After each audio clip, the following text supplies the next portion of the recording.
নমস্কার বন্ধুরা, শাশুড়ি বৌমা রান্নার আসলে আপনাদের সকলকে স্বাগতম। আজ আমরা চলে এসেছি আমাদের রান্নাঘরে নিয়ে চিংড়ি মাছ। দেখতেই পাচ্ছেন এখানে রয়েছে অনেকটা চিংড়ি মাছ। তো চিংড়ি মাছ দিয়ে আমরা আজকে করব ইঁচড়। এই যে এখানে রয়েছে আমাদের ইঁচড়, আমাদের গাছ থেকে পাড়া নিজেদের গাছের এঁচড়। এই এঁচড় দিয়ে হবে আজকে চিংড়ি মাছ। আর আমরা করব আজকে বাটা মাছের ঝাল, বেগুন দিয়ে বাটা মাছের ঝাল। আমরা বাটা মাছগুলোকে কেটে নিয়েছি, এবার আমরা চিংড়ি মাছগুলোকেও কেটে নিয়ে এঁচড়টাকে কেটে নিয়ে রান্নায় ফিরে যাব। এঁচড়টা আমরা এবার কেটে নিচ্ছি।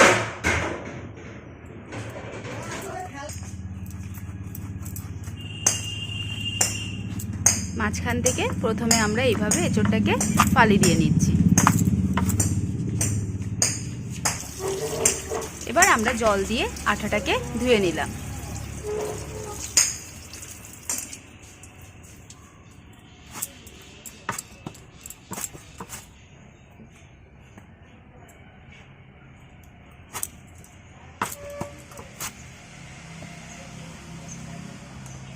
ভালো করে বারবার করে আঠাটাকে আমরা কষটা যে বেরাচ্ছে সেটাকে আমরা ধুয়ে নিচ্ছি। দেখতেই পাচ্ছেন একদম কচি এঁচড়টা।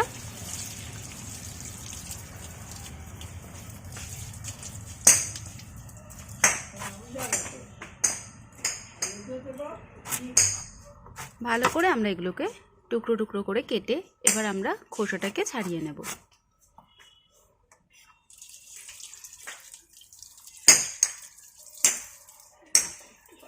দেখুন হাতে কিন্তু একটু আঠা লাগেনি। এইভাবে আপনারাও করতে পারেন, তাহলে এঁচড় কাটাটা অনেক সহজ হয়ে যাবে। এবার আমরা পেছনের দিকের খোসাগুলোকে আস্তে আস্তে ছাড়িয়ে নিচ্ছি।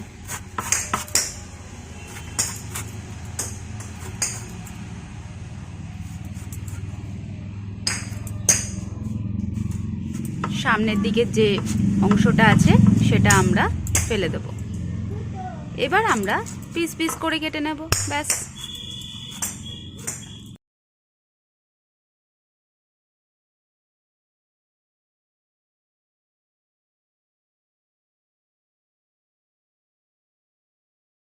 এঁচড়টা আমরা কেটে নিয়ে এসে এখানে নুন আর হলুদ দিয়ে সেদ্ধ করতে বসিয়ে দিয়েছি। আর আমাদের পাশেই হচ্ছে বাটা মাছ ভাজা। তো বাটা মাছগুলোকে এবার আমরা ভেজে নিচ্ছি। আজকে হবে বাটা মাছ দিয়ে বেগুন দিয়ে চচ্চড়ি। তো বাটা মাছগুলোকে আমরা কড়াইতে দিয়ে নুন হলুদ মাখিয়ে নিয়েছি, নিয়ে এবার আমরা ভেজে নিচ্ছি।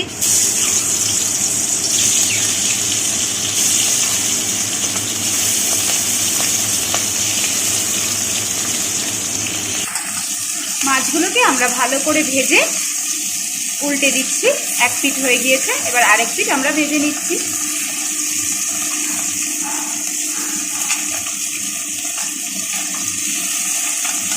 মাছগুলো আমাদের ভাজা হয়ে গেছে, এবার আমরা তুলে নিচ্ছি।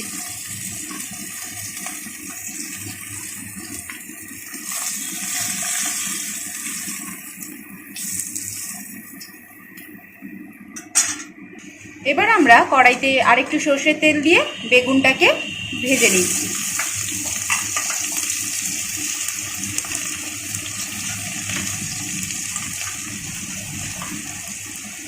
বেগুনটাকে আমরা এবার তেলে ভেজে নিচ্ছি।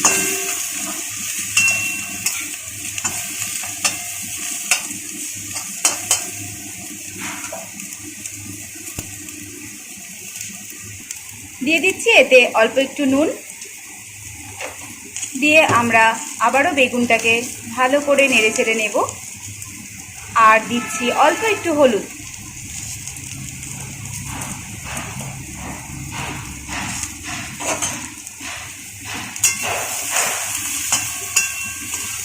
ভালো করে বেগুনটাকে একটু লাল লাল করে ভেজে নিচ্ছি।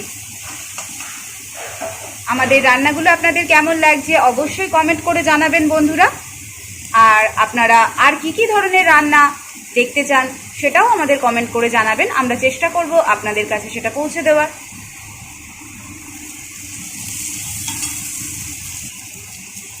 আমরা চেষ্টা করি খুব সাধারণভাবে সাধারণ রান্নাগুলো আপনাদের সামনে নতুন করে তুলে ধরার। এগুলো আগেকার দিনে এইসব রান্নাগুলো খুব প্রচলিত ছিল।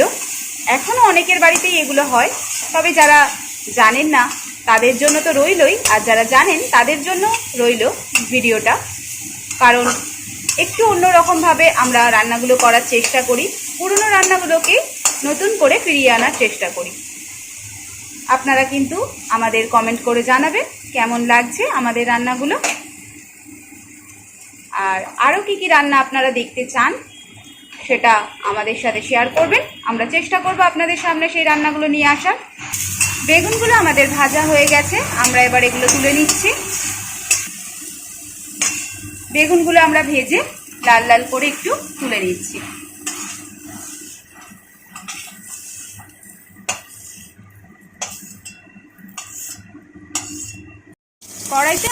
কড়াইতে আমরা তেল দিয়ে এবার আমরা দিয়ে দিচ্ছি পেঁয়াজ কুচি, দিচ্ছি অল্প একটু রসুন কুচি, দিচ্ছি টমেটো কুচি, আর দিচ্ছি কাঁচা লঙ্কা। খুব ভালো করে এবার আমরা নাড়াচাড়া করে নিচ্ছি।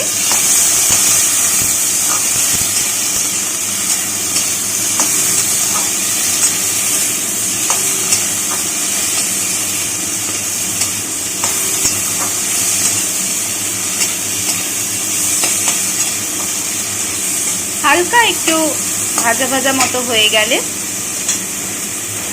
এবার আমরা এর মধ্যে দেব অল্প একটু হলুদ গুঁড়ো,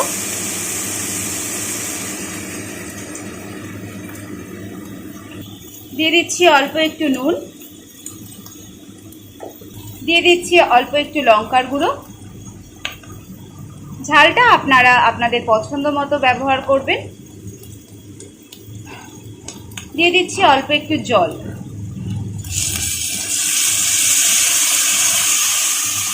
এবার সব কিছুকে আমরা ভালো করে নাড়াচাড়া করে মিশিয়ে নিচ্ছি।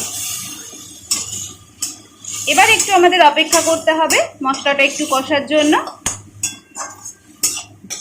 মশলাটা আমরা ভালো করে কষিয়ে নিয়েছি। এবার আমরা এর মধ্যে দিয়ে দিচ্ছি ভেজে রাখা বেগুনগুলো।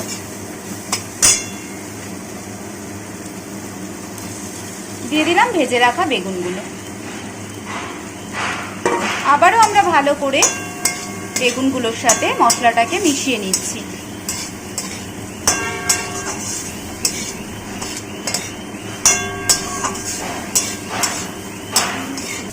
বেগুনটা দিয়ে বেশ কিছুক্ষণ নাড়াচাড়া করার পরে আমরা এবার এর মধ্যে জল দিয়ে দিচ্ছি।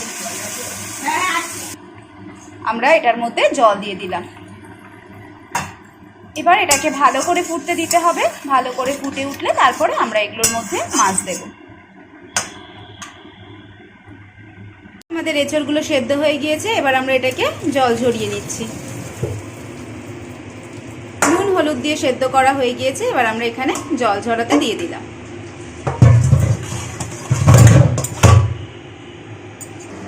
এবার আমরা এদিকে মাছগুলোকে দিয়ে দিচ্ছি।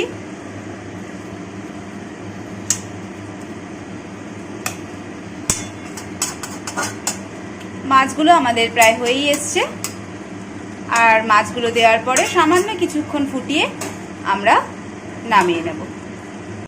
মাছটা আমাদের হয়ে গিয়েছে। এবার আমরা এর মধ্যে একটুখানি ধনেপাতা দিয়ে নামিয়ে নিচ্ছি।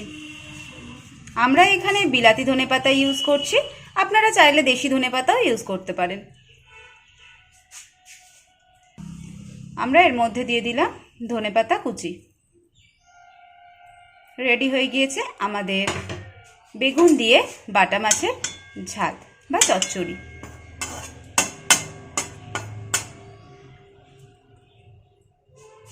এঁচড়টা আমাদের জল ঝরানো হয়ে গিয়েছে। এবার আমরা এটাকে ভেজে নেব। কড়াইতে আমরা দিয়ে দিয়েছি সর্ষের তেল। সর্ষের তেল দিয়ে এবার আমরা এঁচড়টাকে অল্প অল্প করে ভেজে নেব।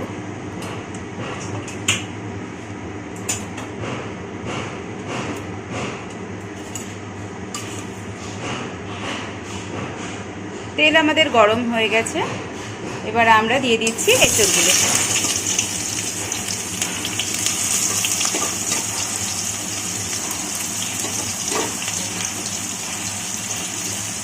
এইভাবে আমরা এঁচড়টাকে অল্প অল্প করে লাল লাল করে ভেজে তুলে নেব। এঁচড়গুলোকে লাল লাল করে ভেজে আমরা এইভাবে তুলে নিচ্ছি। কড়াইতে আমরা আবার তেল দিয়ে দিচ্ছি, দিয়ে আমরা চিংড়ি মাছগুলো ভেজে নেব। এইভাবে আমরা চিংড়ি মাছ, আলু সমস্তগুলো আস্তে আস্তে ভেজে ভেজে তুলে আলাদা করে নিচ্ছি। চিংড়ি মাছগুলো আমরা ভেজে নিচ্ছি।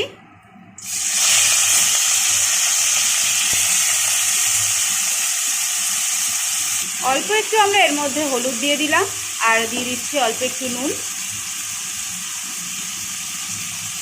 মাছগুলোকে আমরা ভালো করে ভেজে তুলে নিচ্ছি এবং এরপরে আলুগুলোকেও আমরা ভেজে তুলে নেব।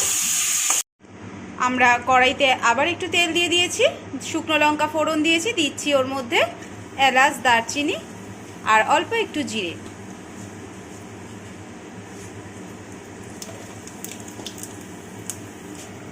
এবার আমরা এর মধ্যে দিয়ে দিচ্ছি বেটে রাখা পেঁয়াজ, আদা আর রসুনের পেস্ট। পেঁয়াজ, আদা আর রসুনের পেস্টটা আমরা এর মধ্যে দিয়ে দিলাম, দিয়ে আমরা ভালো করে এটাকে মিক্স করে নিচ্ছি।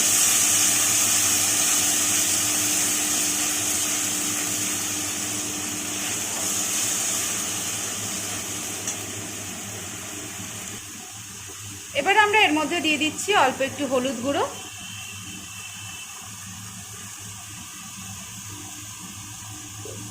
দিয়ে দিচ্ছি অল্প একটু নুন। নুনটাও আমরা পরিমাণ মতো দেব, দিয়ে আমরা আবারও ভালো করে এটাকে মিক্স করে নিচ্ছি সব কিছু।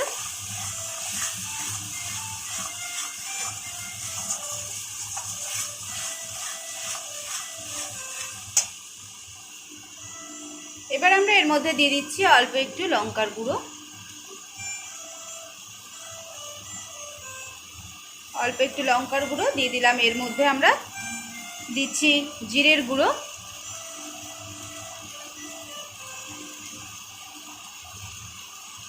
দিয়ে দিলাম আমরা এখানে জিরের গুঁড়ো, আর দিচ্ছি আমরা ধনের গুঁড়ো।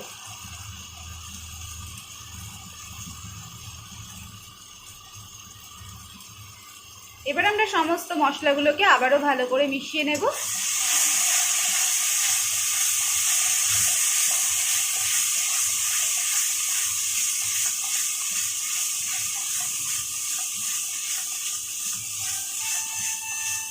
দিয়ে দিচ্ছি আমরা এর মধ্যে চালমগজ আর কাঁচা লঙ্কা বাটা।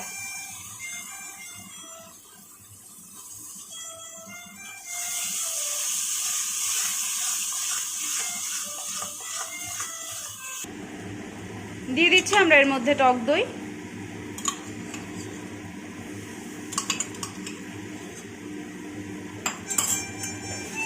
দিয়ে ভালো করে আমরা আবার মিক্স করে নিচ্ছি সব মশলাগুলোকে।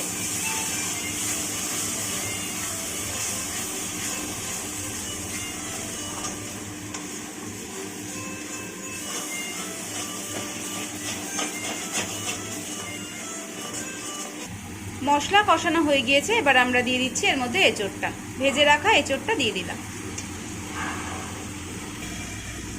দিয়ে দিচ্ছি আমরা ভেজে রাখা আলু, দিয়ে আমরা আবারও কষিয়ে নিচ্ছি। দিচ্ছি একটু জল, দিয়ে আমরা ভালো করে মশলাটাকে কষিয়ে নিচ্ছি।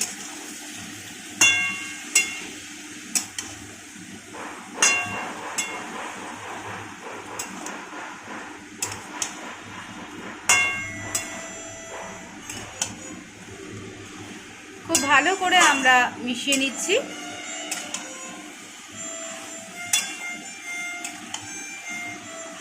খুব সাধারণ একটা রেসিপি, সবাই এঁচোড় চিংড়ি করেই থাকেন, তবে এইভাবে করলে দেখবেন ওর স্বাদ বেড়ে যায় আরও অনেক গুণ। তো অবশ্যই আপনারা ট্রাই করবেন, আর কেমন লাগলো আমাদেরকে জানাবেন।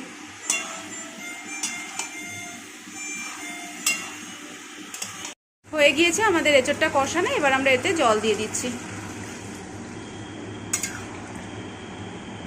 জল দিয়ে এঁচোড়টা এবার সেদ্ধ হবে। খুব বেশি সেদ্ধ করতে হবে না, কারণ আমাদের এঁচোড়টা ভেজে নেওয়া হয়েছে, তাই একটুখানি সময় দিতে হবে এটা সেদ্ধ হওয়ার জন্য। এঁচোড়টা সেদ্ধ হোক ততক্ষণ, তারপরে আবার আমরা ফিরে আসছি। আমাদের এঁচোড়টা হয়ে গিয়েছে, এবার আমরা এর মধ্যে ভেজে রাখা চিংড়ি মাছটা দিয়ে দিচ্ছি, দিয়ে আমরা ভালো করে আবার নাড়াচাড়া করে দিলাম।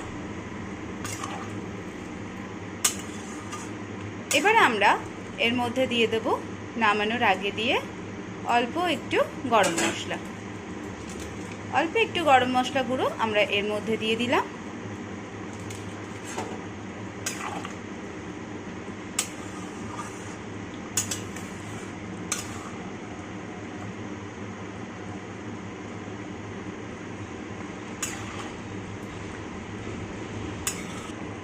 রেডি হয়ে গিয়েছে আমাদের এঁচোড় চিংড়ি। গরম গরম ভাতের সাথে এবার পরিবেশন করতে হবে।